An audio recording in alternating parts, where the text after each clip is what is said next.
Mais uma vez, na paz do Senhor, a cada um dos irmãos. Deus possa estar nos abençoando nessa aula, nessa nova empreitada, né, de mais um trimestre. E eu acredito que vai ser bênção pelos temas escolhidos, né? Como nós sempre fazemos, na semana passada nós estudamos a última lição do segundo trimestre. E aqui encerramos, né, o trimestre que tem por tema aí a carreira que nos está proposta. Nós encerramos com a lição número 3, com o título A Cidade Celestial. Né? O tema do trimestre passado foi um tema em que nós abordamos algumas doutrinas bíblicas, como a regeneração, falamos sobre a escolha entre a porta dos crentes. Nós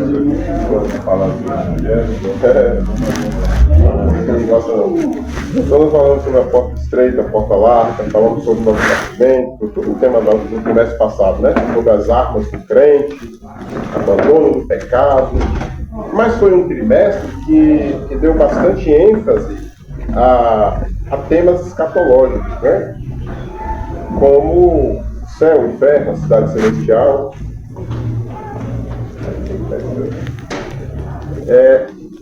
Eu aprendi muito, irmãos, nesse trimestre passado, e espero que os irmãos também tenham aprendido, né? Foram aulas muito educativas. Mas virando a chave, hoje se inicia aí o terceiro trimestre, e como já é de praxe ou praxe?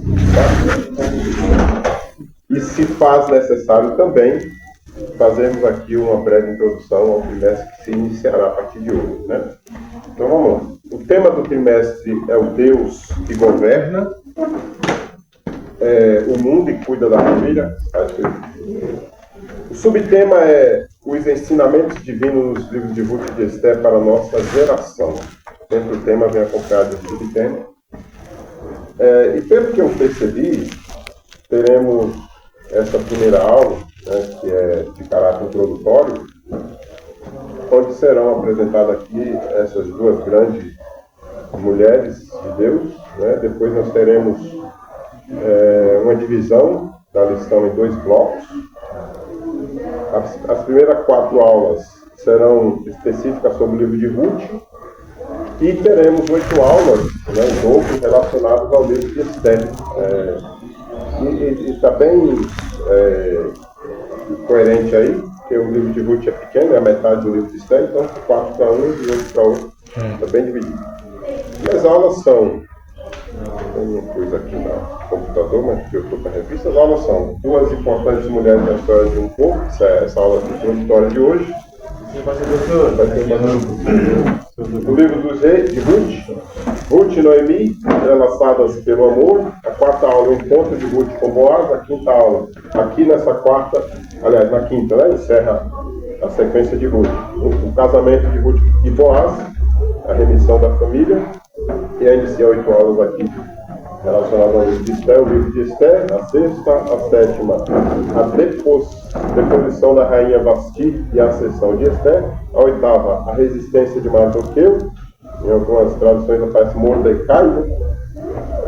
A 9ª, a conspiração de Ramã, não sei se é certo falar, acho que no hebraico fala Ramã, né? Não Amã, né? É Ramã, não sei. Mas é importante a gente falar e entender, né? A gente sabe quem é o personagem. Sabe quem é, tá tudo certo. A 9ª, a conspiração de Ramã contra os judeus. A 10ª, o plano de livramento e o papel de Esther. A 11ª, a humilhação de Ramã e a honra de Mardoqueu. A 12ª, o banquete de Esther, denúncia e livramento. E a 13ª e última lição, Esther, a portadora das boas novas. A última lição, pela lógica que teria que ser uma lição conclusiva, mas pelo jeito vai falar de Esther também, né? Seria uma lição abordando aí tanto Ruth como Esther, uma lição com fechamento, né? Mas vai ser uma lição acerca da rainha Esther, 8 lições, portanto. Bom,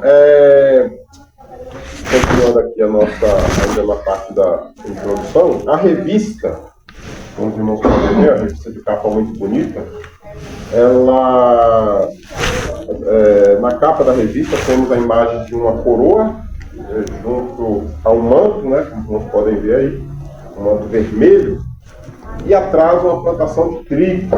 Né? Eu penso que nem sempre que alguém usa uma coroa é porque é rei, né? Mas nesse caso sim, essa representação aqui, essa coroa, junto a esse manto vermelho, são símbolos da realeza, né? A qual é claramente referenciada no contexto do livro de Esther. Essa coroa e essa capa vermelha, esse manto vermelho aí, são referência ao livro de Esther em específico, né? E faz alusão, obviamente, ao reinado do próprio Deus, né? Não é no rei que teve lá Riachuelo, não, é o próprio Deus. É Deus quem reina no mundo e cuida essa família. Mas também aparece na capa da revista uma plantação de trigo que vem aí atrás dessa coroa desse manto. E esta plantação faz referência à colheita do livro de Ruth. A gente sabe que uma seita, né? E surgiram diferentes cada seita, foram lá para Moab, depois voltaram. Então tem por trás de todo esse contexto fome, né? Trigo, enfim. Toda essa simbologia serve para dizer que nos dois livros a serem estudados, no Esther, o governo de Deus é claramente perceptível. É o que nós devemos perceber ao ler o livro de Ruth e de Esther, né? Assim como toda a Bíblia, mas principalmente esses dois livros. Inclusive o livro de Esther, juntamente com o livro de Cântico, né, são os livros que nos falam o nome de Deus. Mas o livro de Esther é os que mais aparecem ações divinas, né? É inegável isso. Comentarista da revista deste trimestre é o pastor Sila Queiroz. O pastor Sila Queiroz é pastor da Igreja Assembleia de Deus na cidade de Ji-Paraná, município de Rondônia, no norte do país. Ele é também procurador-chefe daquela cidade, cuida do corpo jurídico da cidade. Bom, vamos estar bem inteirados sobre isso, eu sei que é juiz ali, eu acho. E esta é a primeira vez que ele comenta a lição de adultos da EBD. Né? Até então ele era comentarista do Jovem, a gente comentou todas as edições do Jovem, e a Lu falava dele, é um comentarista muito bom, muito autêntico, assim, diferentemente do que eu achava do Osiel Gomes. Esse aqui já me causou uma boa impressão, não pelo que falaram, mas pelo conteúdo dessa primeira aula, já senti bem consistência, assim, né? Nos pontos abordados. Seguindo então aqui, entrando aqui na nossa lição propriamente dita, duas importantes mulheres na história de um povo. Como teremos bastante assunto a ser comentado a respeito tanto de Ruth como Esther e Noemi, né? Então eu acho que esse é um bom momento para dizermos que a Bíblia não é um livro machista e nem misógino, né? Machista diz respeito a o homem se achar superior, né, a mulher inferior e tal. O homem sempre submete a mulher ao seu... Como é aquele contexto patriarcal do Antigo Testamento, em que a mulher não era nem citada, né? Tudo isso por causa dos judeus e dos patriarcas antigamente. E misógino diz respeito a ter um certo ódio, desprezo, preconceito com as mulheres, né? Alguns não aceitam as funções ministeriais ou ocupações da mulher nos cargos da igreja. Isso é misoginia, você desprezar, né, a capacidade de... Então, a Bíblia não é isso. Deus não é machista e, portanto, sendo ele autor da Bíblia, a Bíblia também não é um livro machista. Bom, embora as mulheres rejeitam Paulo, achando que Paulo era machista, né? A mulherada ali. Paulo fala para a mulher ficar quieta, e outra pensar, enfim. A mulherada rejeita o apóstolo Paulo, né? Parte dela, né? Parte dela. Mas eu não costumo ler, esse aqui é um ponto pessoal meu, eu não costumo ler a revista no início do trimestre, como fazem alguns professores, leem toda a revista logo no início do trimestre, para ter assim abrir aquele leque, enfim. Eu prefiro descobrir os temas semanais no início de cada semana, né? Para mim sempre é uma surpresa cada tema. Portanto, eu não costumo saber antecipadamente qual será a abordagem que será feita nas lições seguintes. Eu não sei, por exemplo, lógico, nós lemos ali e tal, mas eu não sei o conteúdo da aula seguinte antecipadamente. Mas suponho que o pastor Fila falará sobre essa questão do preconceito às mulheres no decorrer da lição. Falando aqui com a exposição, eu falei que eu achei que é interessante falar sobre a misoginia, sobre o machismo, sobre a mulher, mas eu acho que ele vai se aprofundar nessa questão das lições. Textual. Então as mulheres disseram a Noemi: bendito seja o Senhor que não deixou hoje de te dar remidor, que seja o seu nome afamado em Israel. Certamente que toda a cidade de Belém, ou pelo menos os antigos vizinhos de Noemi e Elimeleque, né, tinha conhecimento de tudo que havia acontecido com Noemi e suas noras em Moabe. A morte de Elimeleque e seus 2 filhos deixara Noemi desamparada e sem descendentes. Sabendo disso, algumas mulheres alegraram-se com o fato de Ruth, uma das noras de Noemi, estar grávida de Boaz, e bendisseram a Deus por tal bênção na vida da sofrida Noemi.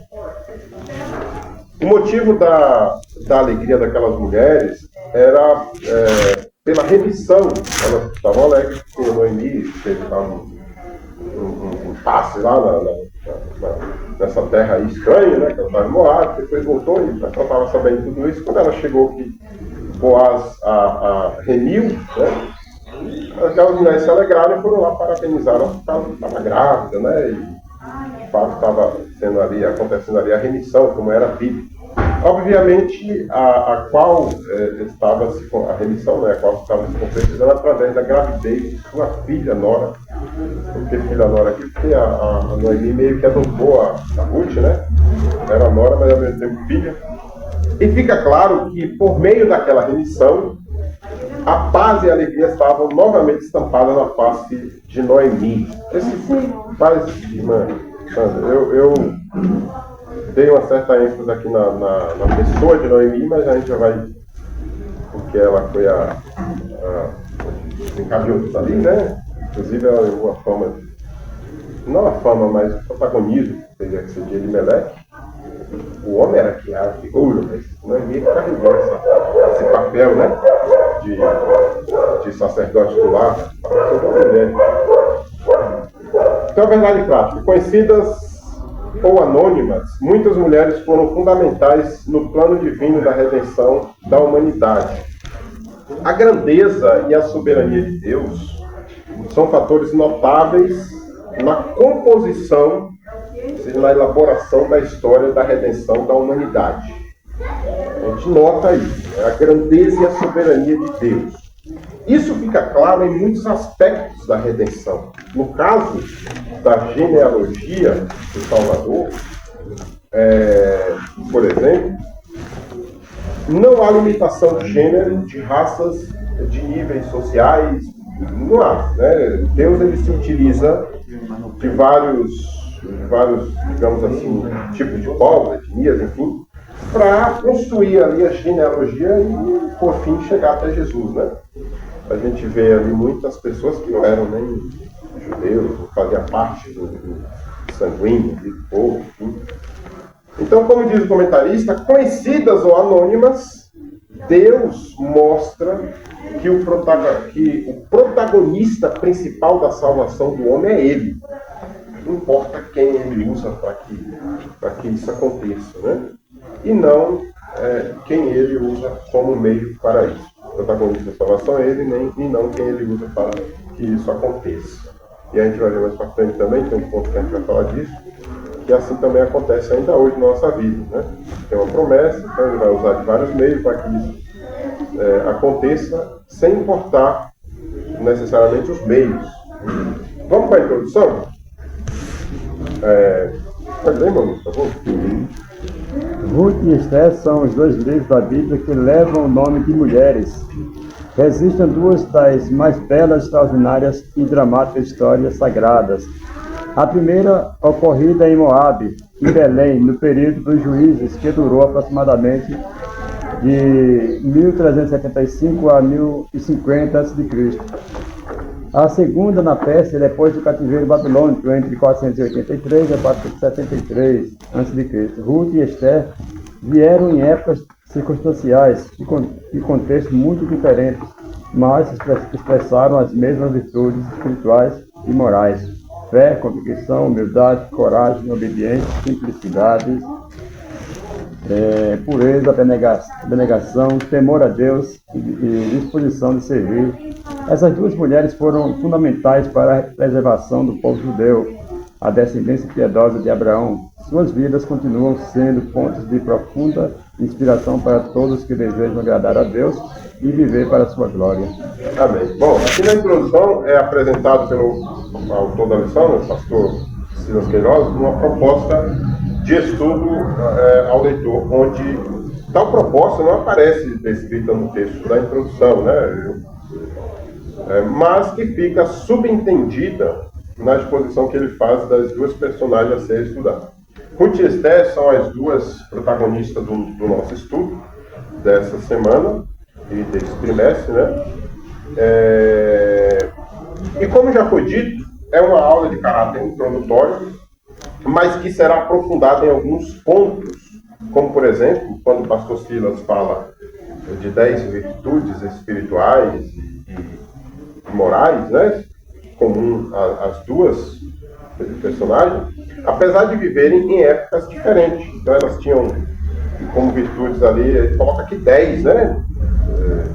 Circunstâncias e contextos diferentes, época diferente, mas são virtudes que faziam parte das duas vidas. E eu achei bem interessante isso, né? O fato de ele não economizar nessas virtudes atribuídas às duas personagens, né?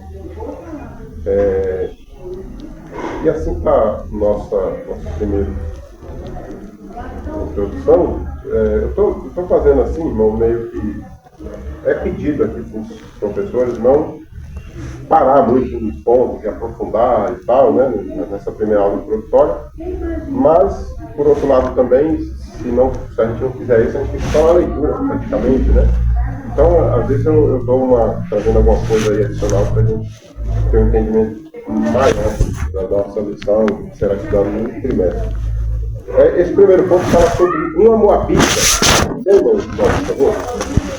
Uma moabita, descendente de Moabe, filho da relação incestuosa de Ló, o sobrinho de Abraão, com sua filha mais velha. Os moabitas eram um povo pagão, hostil a Israel, desde o dia do rei Balac. Habitavam a leste do Mar Morto, atual Jordânia, e eram dados à idolatria e à imoralidade sexual. Pertencendo a este povo, era de todo improvável que Ruth fizesse parte da linhagem de Davi, família da qual viria o Messias, o Salvador do mundo. Mas os caminhos de Deus são mais altos que os nossos e estão muito acima da nossa compreensão. Ele é soberano, faz do improvável provável e do impossível possível, quando cremos nele e tememos e obedecemos sem lhe impor qualquer condição. Obrigado. Bom, então nós acabamos de falar aí sobre as semelhanças espirituais e morais da vida das virtudes de Ruth e Esther, né? Uma distinção entre as duas deve ser observada. Ruth era estrangeira e casou-se com um judeu, e Esther, que era judia, casou-se com um estrangeiro, né? A gente poderia apontar aqui também o fato de que Ruth se dá mais no contexto familiar, enquanto que Esther mais no contexto palaciano, sei lá, reinar, né? Tem muito a ver com família. O tópico dessa lição fala sobre família, mas tem esse pormenor, esse contraponto aí. Então, essa inversão entre as duas, no relacionamento de ambas, né, revela e comprova uma verdade bíblica, a soberania divina em seus desígnios, ou seja, os desígnios divinos, ou seja, os meios que Deus age, né, os decretos, como que ele opera, são soberanos e não se limitam ao entendimento humano. Como que você explica pessoas como a prostituta Raab, era prostituta, né? A gente denomina prostituta, mas era.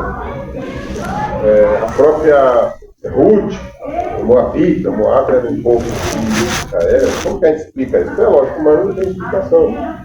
Mas os desígnios divinos são incompreensíveis, claro. A gente não consegue entender, né, como que as coisas acontecem. Por exemplo, já entrando nessa questão aqui, rapidinho, o pastor Douglas me formou na terça, quarta-feira, né, sobre o que aconteceu com o irmão o pastor Agnaldo Betti, né, um negócio que surpreendeu, eu fiquei chocado, particularmente, porque eu acompanhava, foi um dos primeiros que eu acompanhava, né, e foi pego lá em pedofilia, para quem não sabe. É um grande escândalo para a Assembleia de Deus, cristianismo. É confirmado isso aí? É confirmado? Ninguém é preso, né?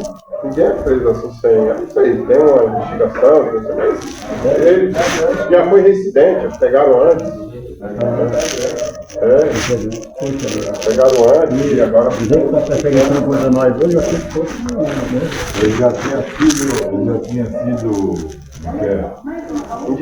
Anteado antes. Ele já tinha sido indiciado.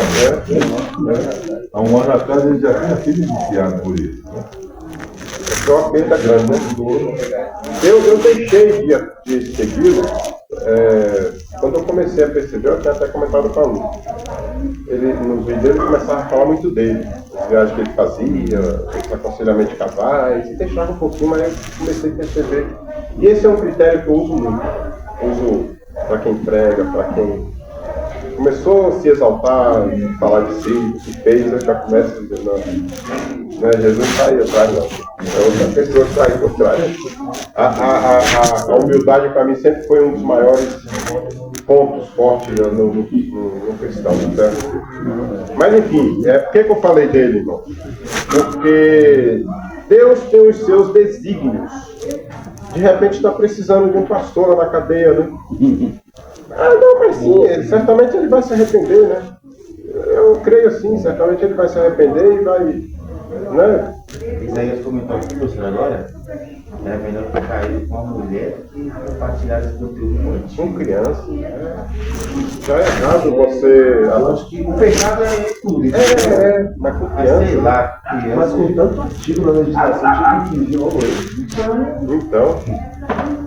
Mas enfim, Deus sabe o que faz, que ele se arrependa. A esposa, o cara se isolava no quarto meia-noite, a esposa estava para fazer lição, para se envolver e o cara compartilhando foto de crianças. Você vê, né? Não é nada oculto que não seja revelado. Mas então, continuando aqui, os desígnios divinos de Deus, os desígnios soberanos de Deus, ou divinos, não se limitam ao nosso entendimento humano. O mesmo critério que Deus usou ao escrever a história da redenção, ele usa até hoje para escrever a minha e a sua história. Né? Nem sempre entendemos tudo, né? Meios incomuns e aparentemente inconvenientes, pode ser um desses, né? Inconvenientes a nós, são utilizados por Deus para finalizar a sua obra redentora. Aqui nesse primeiro subtópico é falado sobre uma Moabita. Moabe foi o nome dado a um dos filhos netos de Ló, com a sua própria filha. Não sabe a história, né? Que Ló se embebedou lá e as filhas se aproveitou. Então era a filha de Ló, mas ao mesmo tempo era neto, né? Que era filho da filha dele. O outro irmão, gerado da mesma forma, por outra filha, a filha mais nova, se chamava Amon, né? Não era Moab, se chamava Amon, que deu origem aos Amonitas, que também era um povo hostil, inimigo de Israel no passado. Né? Moab estava longe de ser um amigo de Israel, muito pelo contrário, uma prova de que os caminhos de Deus são inescrutáveis.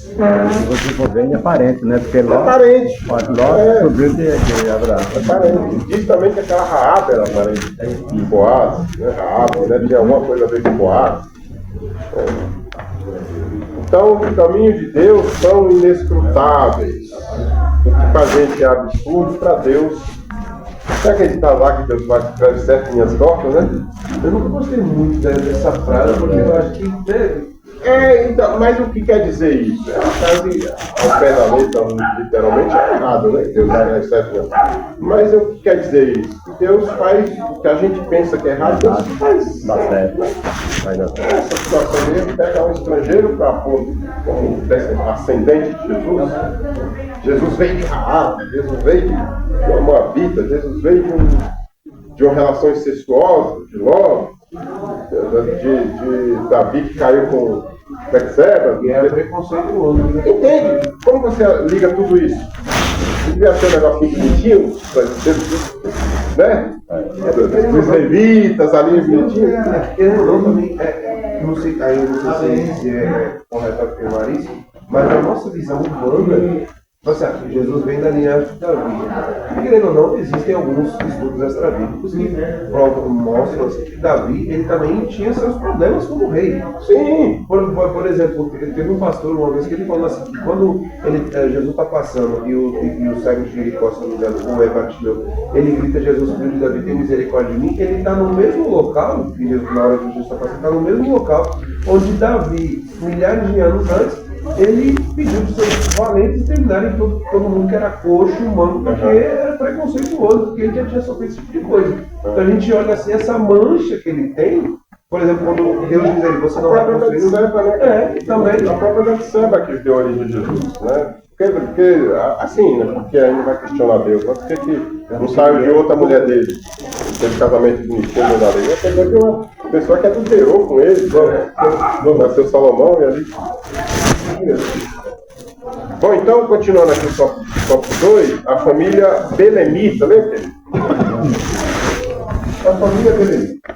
A história de Ruth muda a partir do seu ingresso em uma piedosa família que peregrinava nos campos de Moab por causa da fome que assolava a terra em Israel. Eram Elimeleque, sua mulher, Noemi e os filhos Malom e Simeão.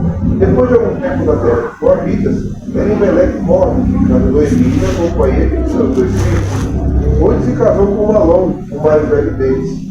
Ao final de quase 10 anos, também Malom e seu irmão Simeão morreram. Viúva e sem filhos, Noemi decidiu voltar a Belém, motivada pela notícia de que a fome havia cessado em sua terra. Embora pudesse permanecer em Moab, como decidiu Orfa, viúva de Quileon. Ruth escolhe ir com sua sogra Noemi, declarando sua fé no Deus de Israel. Amém. Bom, o pastor inicia aqui, Silas Queiroz, inicia aqui falando que a história de Ruth muda a partir de seu ingresso, ou seja, da entrada dela em uma piedosa família de Belém de Judá. Embora não seja esse o assunto que será tratado nesse subtópico, precisamos reconhecer que nem sempre a fuga para longe do problema é o mais certo a se fazer. Né? A gente costuma falar assim: não fuja do problema, apresenta a Deus o seu problema, né? E é bem isso. A família de Elimeleque estava atravessando por uma crise alimentícia, né, justamente em uma cidade que o próprio nome significa casa de pão. Né? Temos aqui um verdadeiro paradoxo, né? uma ironia, né, na família israelita. Imagina você dizer: faltou pão na padaria, faltou carne no açougue, era mais ou menos isso. Né? Casa de pão, estava faltando alimento para Elimeleque. Mas o ponto aqui é o seguinte: uma moabita adentra em uma família israelita para mudar o rumo da história dessa família, tal como o rumo da sua própria história. A Bíblia inclusiva, já ouviu falar? Já. A Bíblia dos homossexuais lá. Pastor Ricardo Godinho é dessa igreja. Eles falam que... Eles tiram esse trecho aí, que ela fala que onde tu fores, eu irei, com quem fores, né? Que elas tinham um relacionamento. Que fala de Davi com Dana também, né? Fala essa raça aí. Bom, então temos aqui um verdadeiro paradoxo. Uma vida dentro da família israelita para mudar o rumo da sua história, para como a história, o rumo da sua própria história. Minha primeira objeção ao comentarista, a primeira objeção da lição de um trimestre, está no fato de que, no meu entendimento, não havia tanta piedade assim na família de Elimeleque. Ele fala que Ruth entrou em uma família belemita, piedosa, né? E foi para a terra estranha, enfim. Mas no meu entendimento, eu não consigo entender dessa forma, né? Eu sigo o mesmo pensamento do professor Caramuru, quando ele diz acreditar que não estava tudo bem entre Elimeleque e Deus. O nome Elimeleque quer dizer meu Deus é rei. Deus é rei, né? Eli, que é Deus, e Melech, Melech é rei, e Deus Eli. Elimeleque, Deus é meu rei, o Deus é rei. E o nome Noemi significa agradável ou delicada. Mas os nomes de seus filhos não tinham bons significados. Ou seja, o nome de Noemi tinha um significado bom, de Elimeleque significado bom, certamente como o pai quiser esse nome, né? Ó. Mas o nome dos filhos deles não tinha um bom significado. Quilion, por exemplo, que era o marido de Ofra, quer dizer falha, aniquilação. E Malom, que era o marido de Ruth, quer dizer atormentada, enfermo ou enfraquecido. Nomes depreciativos, nomes negativos, né? Enfermo, enfraquecido ou enfermo. Qual foi o motivo que eles receberam esses nomes? Não se sabe. Por que o pai colocaria, né? Parece que tem uma cima errada aí de trás. Outra observação que devemos fazer aqui é que Noemi foi protagonista na história. E Elimeleque é apenas um coadjuvante dessa história, né?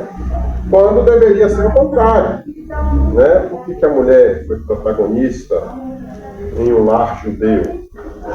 Não, isso não é machismo, estou falando que era assim na época, né? Sempre o representante diante de Deus, o intercessor, o sacerdote ali é a figura masculina, né? Por causa da cultura e por causa também, acho que Deus seguia isso, né? Obedecia de certa forma, né? Respeitava isso, essa cultura.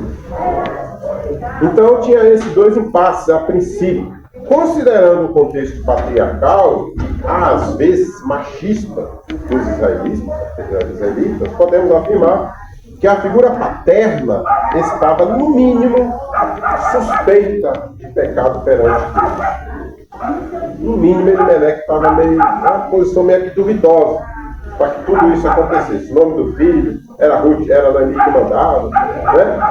Ainda a outra questão era terminantemente proibido que os israelitas casassem com gentios. Os filhos dele foram lá, casaram com as moabitas, né?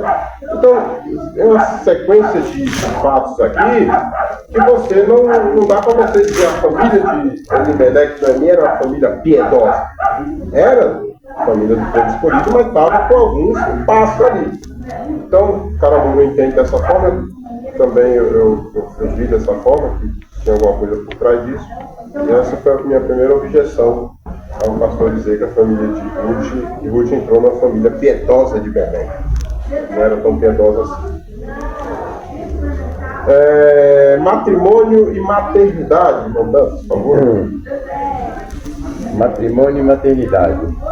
Esta síntese biográfica tem seu ápice em Belém, com dois eventos que foram fundamentais para que o propósito de Deus se cumprisse na vida dessa moabita. Apegada a sua sogra e sempre disposta a obedecê-la e servi-la, Ruth alcança o favor do Deus de Israel, sob cujas asas deviesse abrigar. O casamento com Boaz perante de Elimeleque e o nascimento de seu filho Obed fazem de Ruth um ascendente direta de Davi, de quem foi bisavô e integrante da genealogia de Jesus. Honrar o casamento e a geração de filhos traz a bênção de Deus para as muitas gerações. Amém. Bom, aqui o pastor Silas fala do matrimônio e do casamento de Ruth, que foram dois eventos fundamentais para que o propósito de Deus se cumprisse na vida dela. Em resumo, esse propósito divino pode ser entendido como sendo a inclusão de uma moabita na genealogia do Messias. Né? O propósito que ele fala aqui, essa síntese biográfica tem seu ápice em Belém, com dois eventos, né, que são o matrimônio e a maternidade, né? Dois eventos fundamentais para que o propósito de Deus se cumprisse na vida de Ruth, essa moabita. Então, o propósito de Deus aqui é a inclusão de uma moabita, de uma estrangeira, na genealogia de Jesus. Né? Isso é o propósito divino para a vida de Ruth. Não convém aprofundarmos nos tópicos aqui propostos pelo pastor nesta aula, né, pois teremos lições específicas para falar, por exemplo, o casamento de Ruth com Obed, né, nós vimos lá que nós temos uma lição com esse título aí. Então, seria perder tempo, né, ou depois repetir a mesma coisa que falaremos aqui hoje. Então, nós vamos aqui avançar. 2, onde fala sobre Esther, a mulher que agiu para a sobrevivência dos judeus, de Belém para Suzã. Vamos Isaías, então da voz aí, 2. De Belém para Suzã. Cerca de 5 séculos depois de Ruth, a Bíblia nos apresenta outra mulher notável, Esther, também usada providencialmente por Deus para a preservação do povo de Israel.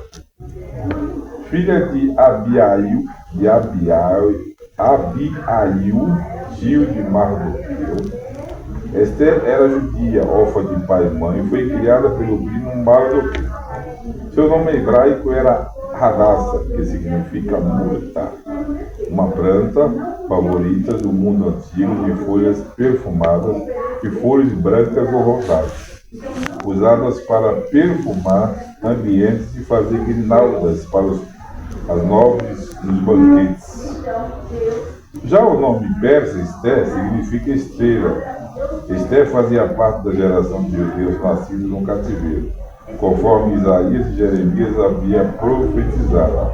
O fim do cativeiro babilônico foi decretado por Ciro, rei da Pérsia, no ano 538 a.C. No entanto, a maioria dos judeus permaneceu na Babilônia sob o domínio persa. Amém. Esse ponto aqui é interessantíssimo. Não sei quem é acho que talvez Ivan Luiz, Seixo Montano, conhece. Lá na Bahia a gente conhece muito a volta fruta, né?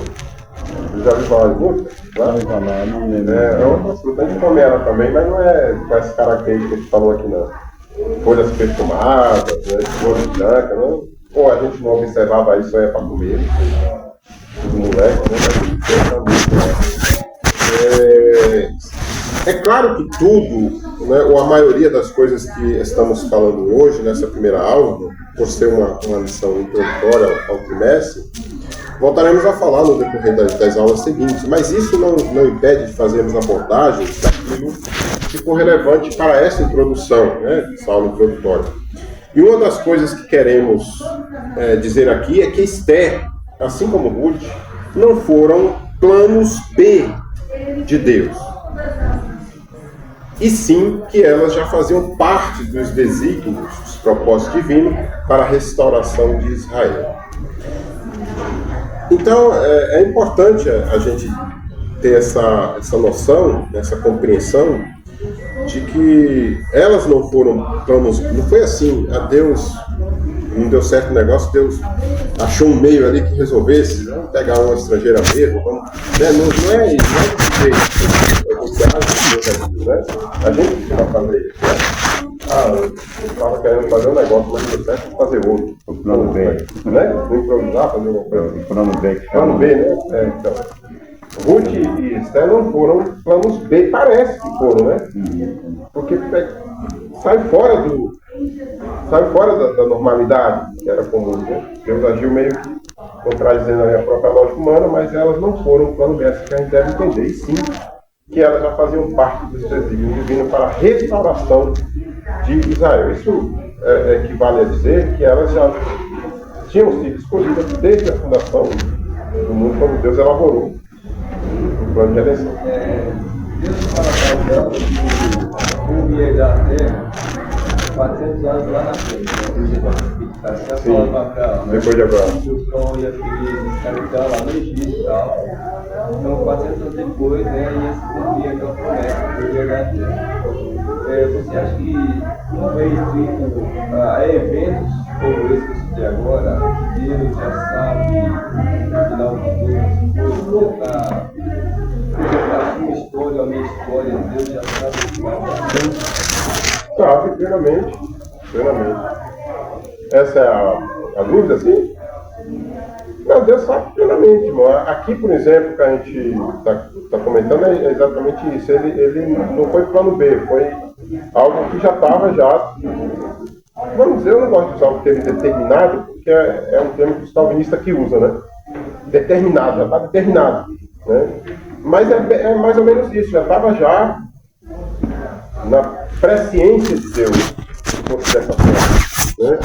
Agora, existe uma tensão aí, né? Que choca, não? É a liberdade humana, entende? O calvinismo ele entra muito nisso e eles não têm explicação. Por exemplo, se acontecer alguma coisa comigo amanhã, Deus já sabia que ia acontecer. Já sabia todo o desdobramento, já estava meio que determinado por Deus isso.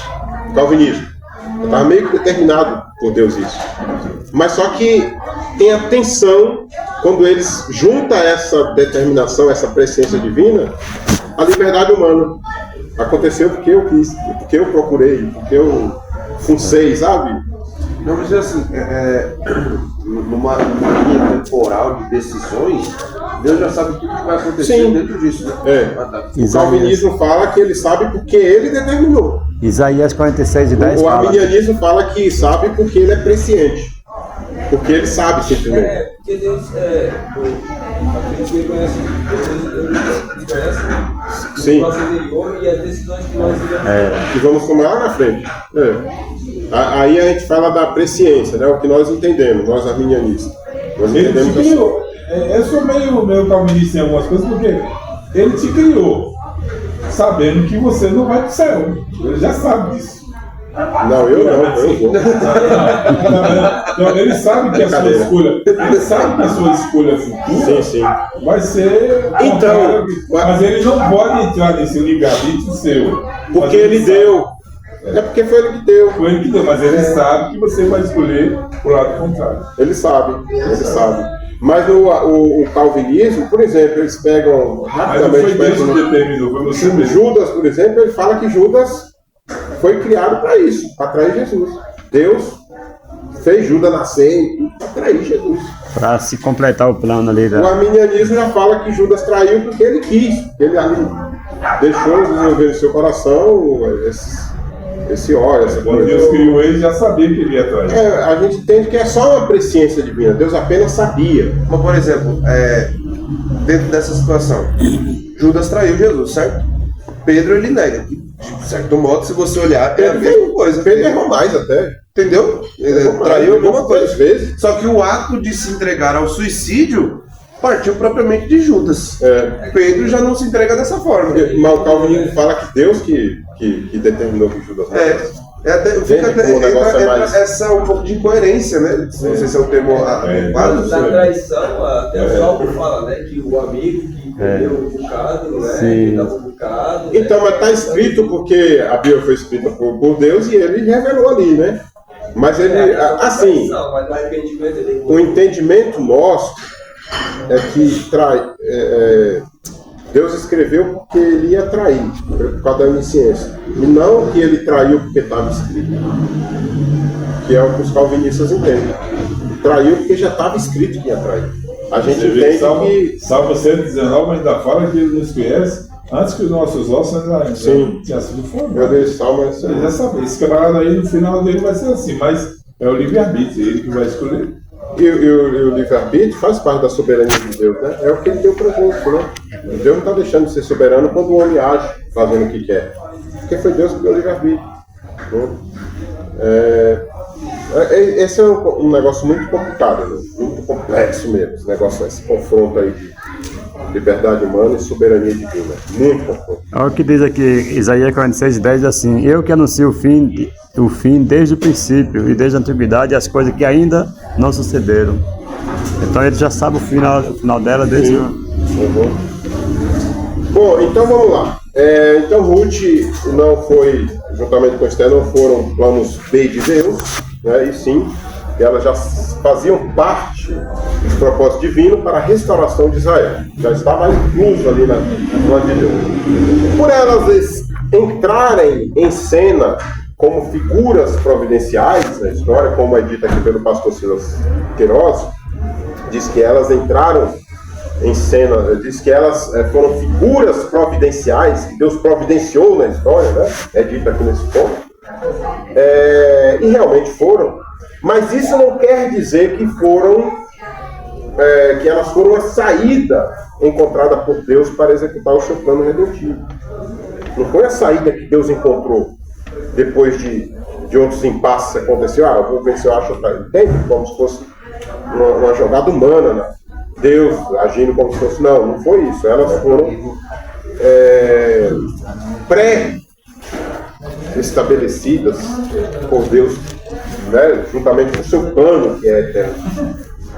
É porque a gente menciona Deus, a gente coloca Deus, irmão, numa dimensão limitada de tempo, de espaço, né? Igual a gente viu na semana passada, que a gente falou que o ladrão da cruz falou que hoje mesmo estarás comigo no paraíso. E aí vem a teologia depois dizendo que o paraíso não foi ainda inaugurado por humanos.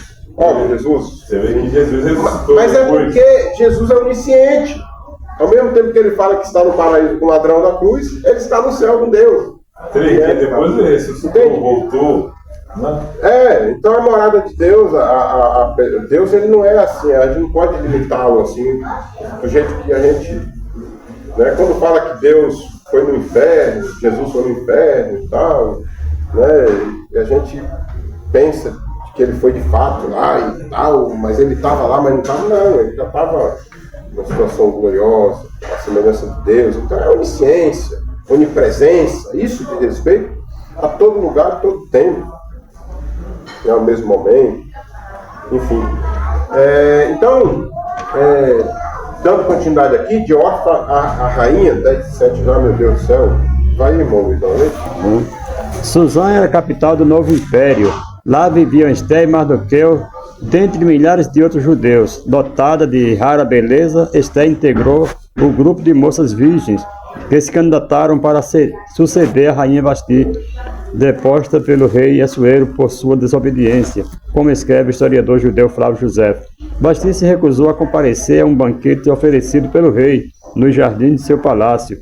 Em um equívoco ato de providência divina, Esté se tornou rainha em seu lugar. 5 anos depois, essa jovem judia, agindo com sabedoria e muita coragem, obteve de Assuero um decreto que livrou da morte o povo judeu de todo o império. Como diz Mateus Henry, né? Ainda que o nome de Deus não se encontre no livro de Esté, o mesmo não se pode dizer de sua mão, guiando minuciosamente os fatos que culminaram a libertação de seu povo.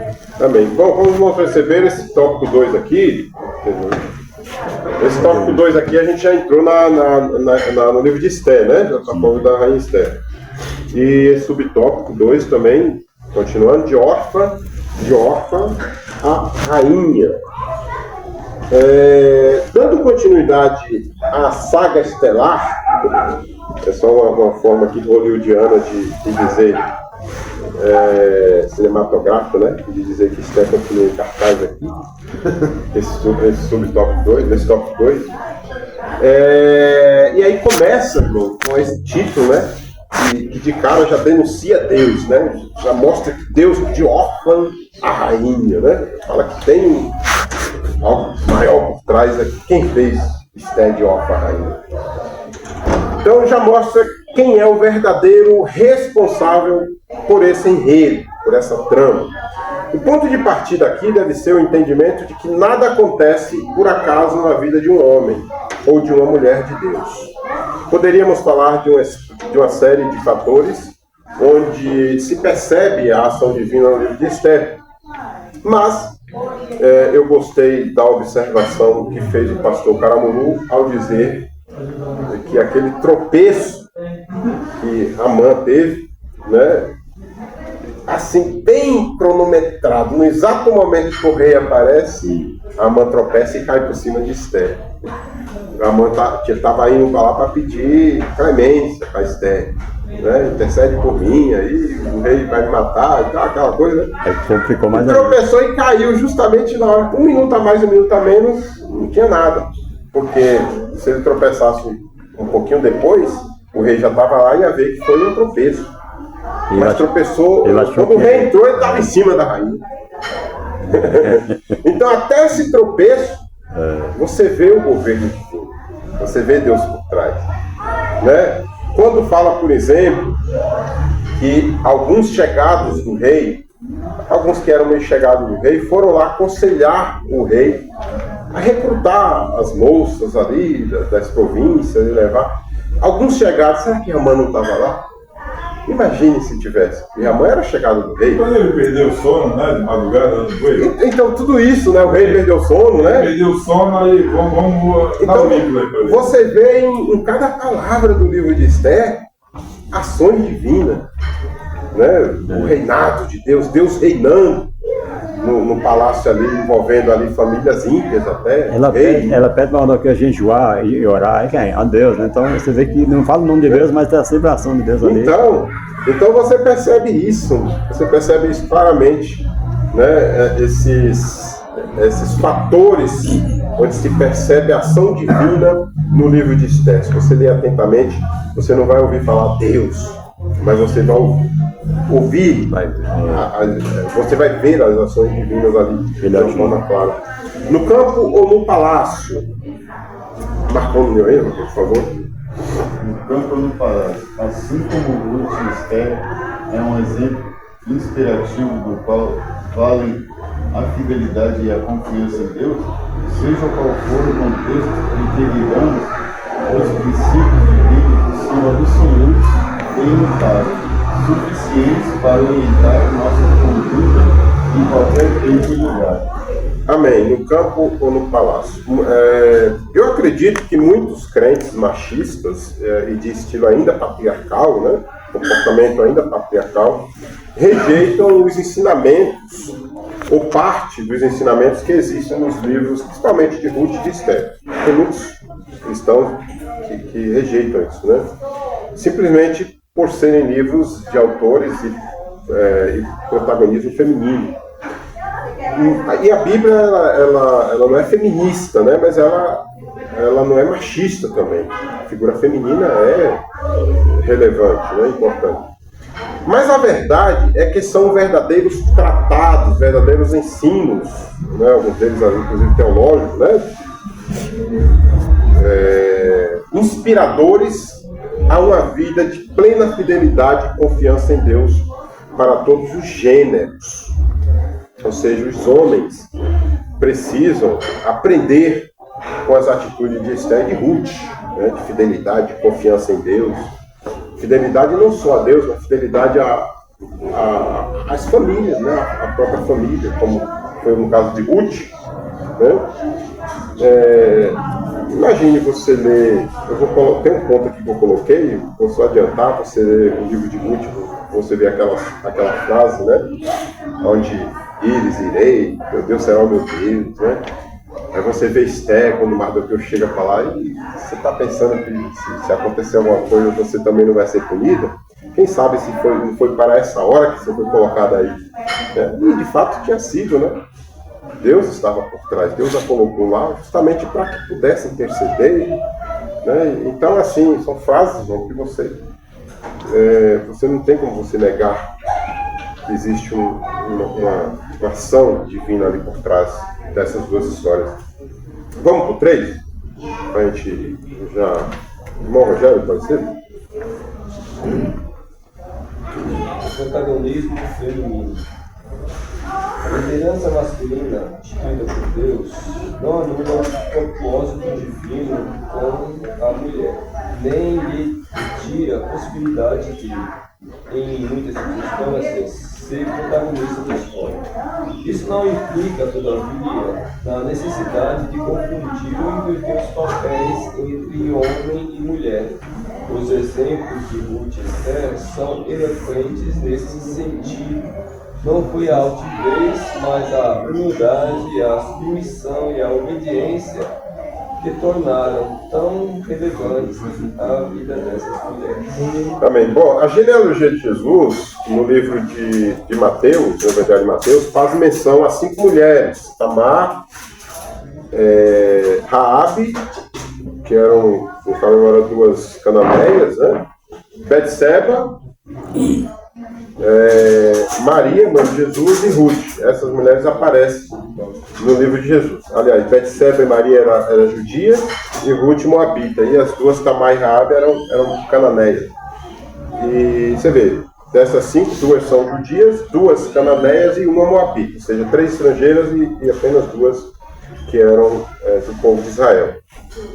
Mas embora o nome da rainha Esther não apareça entre esses nomes, sem dúvidas, ela é a maior representatividade do protagonismo feminino bíblico, pelo menos no Antigo Testamento. A rainha Esther é a protagonista desses relatos femininos na Bíblia, né? Temos também Ruth, tem outras mulheres do Antigo Testamento, lá do início, né? A própria Eva, mas Eva, por causa do pecado, a gente já tem que comer de lado. Mas tem outras mulheres. Tem a Débora, tem outra, né? Tem uma profetisa aí que eu esqueci o nome.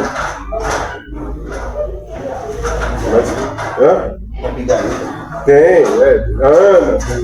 Mas me parece, irmão, que Esther é a mais relevante. Obrigado.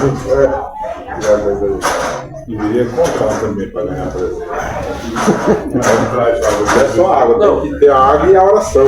Não, então, contar conta, só que é no céu, entendeu? Eu acho que vale muito mais a pena. É verdade. Então, No Giovanni, o presente não veio hoje.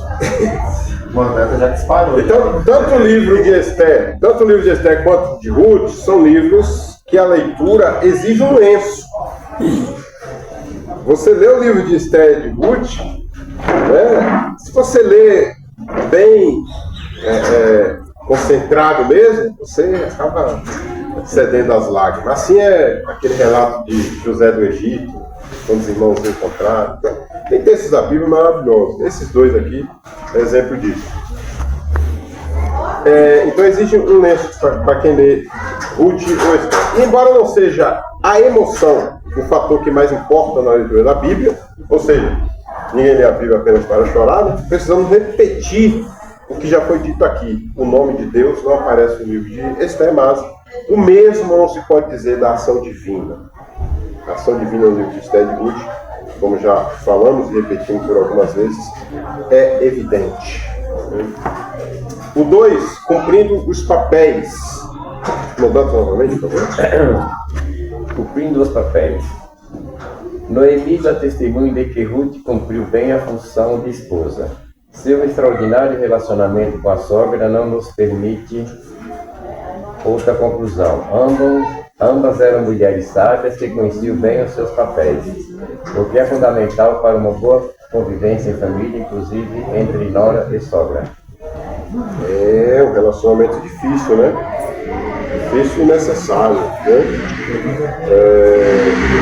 Existem muitas piadas sobre sogra. Eu não vou falar, nenhum tipo de palavra. Ah, mas quem passou tá É uma isso? brincadeira, a gente brinca assim, né? A pessoa que eu mais amo é a sogra da minha esposa. Cumprindo os papéis. A sogra da esposa, É que minha mãe. Mas eu não deixo de ser sogra. Não deixa de ser sogra. Não é minha, mas é. Não é, irmã, já. Mas vamos lá. Onde existe um cuidado no servir, ou em servir a Deus, deve existir também um cuidado em cumprir a sua vontade e seguir os seus princípios. E isso nos remete a comportamentos morais e éticos saudáveis. E aponta também para um contexto social, desde a relação familiar até a mais simples amizade com o Zeca da esquina, né? O Zeca da pipoca lá. Eu ia colocar o Zé da esquina, mas eu imaginei que o Moisés fosse vir, eu coloquei Zé.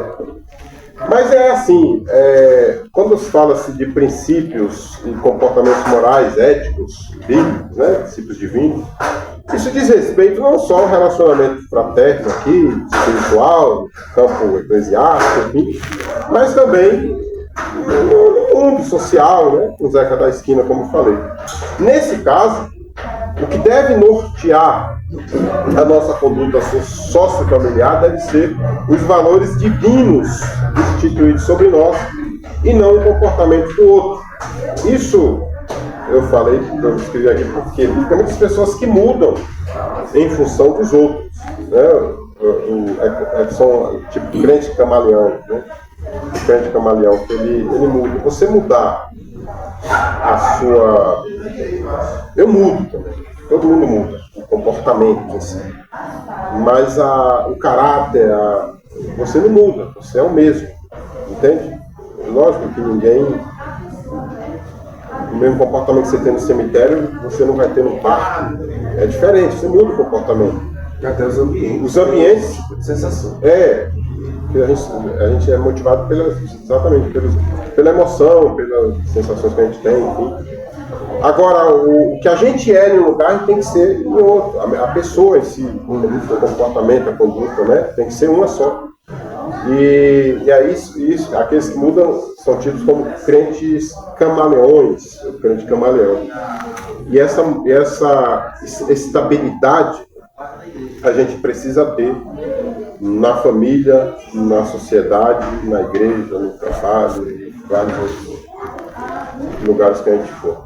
E o último ponto, educação familiar.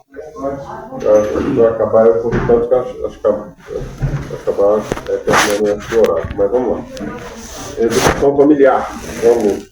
Quem lê aí, irmãos, aí novamente, por favor? Não foi apenas a beleza de Esther que lhe fez ser escolhida rainha, mas também sua humildade e seu bom comportamento no palácio. Apesar de órfã, Esther havia recebido uma boa educação de Mardoqueu, a quem devotada obediência e profundo respeito. É no lar que somos forjados para grandes desafios da vida. Amém. Bom, aqui fala assim, não foi apenas a beleza de Esther que lhe fez ser escolhida rainha, mas também sua humildade e seu bom comportamento no palácio. Bom, fala de características puramente humanas aqui, né? Mas vamos lá, não obstante, essa palavra quer dizer apesar disso, né?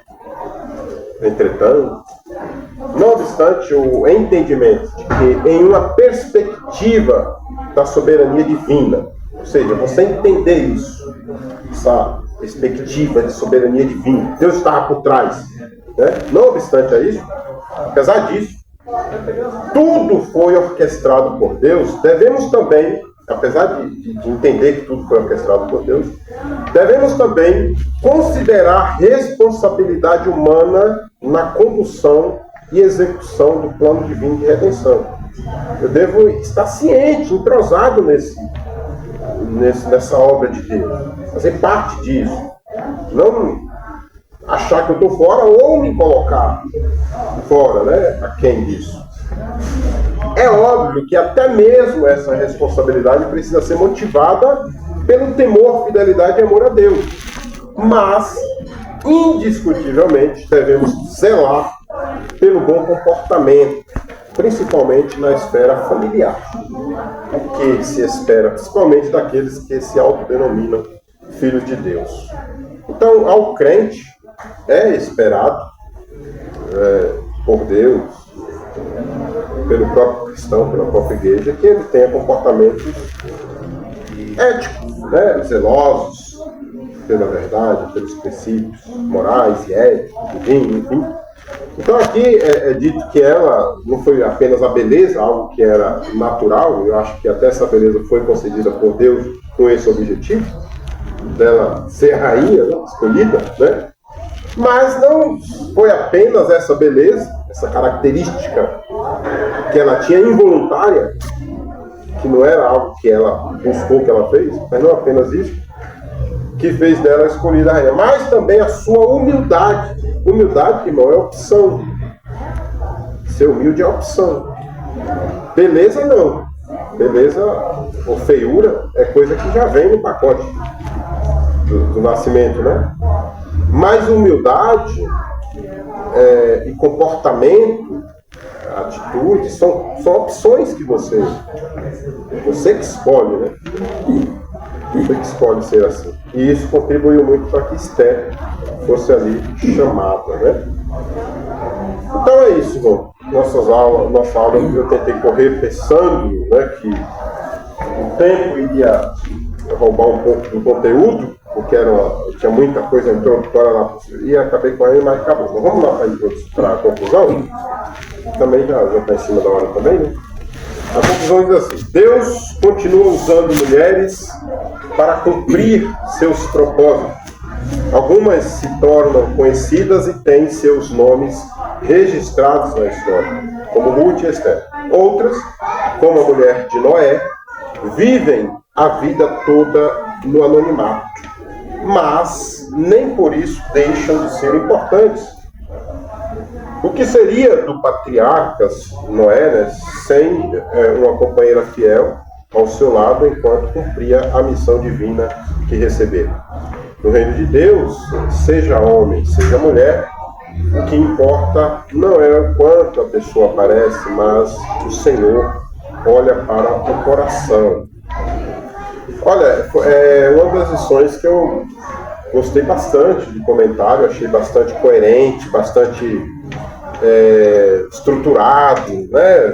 Porque assim, como você vê, se fosse em outra ocasião aqui, eu teria, não que eu sou certinho, né? Isso, mas assim, você lê e começa a comparar, eu assisto outros vídeos e tal, aí você começa a descobrir coisas, né? Mas esse aqui tá bem ajustadinho, o pensamento teológico dele, tá bem digno de muita credibilidade, né? É um pastor, a gente costuma ler o coisa do pastor, né, a formação e tal, e eu não vi tanta coisa, apenas que ele é juiz e tal, é pastor da igreja lá de Paraná e tudo, mas não tem muita formação quanto os outros. E até isso para mim é algo negativo. Até isso para mim é algo negativo. Porque você lê, por exemplo, lá do Josué Gonçalves que eu li, eu trouxe aqui na aula de introdução ao segundo primeiro, aliás ao primeiro, e 12 é o volume no segundo, e tem ali quase que uma folha. É mestre nisso, está cursando isso, é doutor nisso, até isso eu acho vaidade. Eu acho vaidade. Né? E aqui essa aula aqui, totalmente ao contrário. Eu gostei bastante. Então vamos nos debruçar bastante. Acabou já. Até esqueci aí. Eu vou deixar de crédito para outro. Na outra ganha 10. Na outra 10. Então os irmãos quiserem colocar alguma coisa, tirar alguma dúvida. Eu não sei se a pergunta do irmão Rogério ficou meio assim, não sei se era isso. Na onisciência dele ele já sabe, né? Quer dizer, explicar alguma coisa.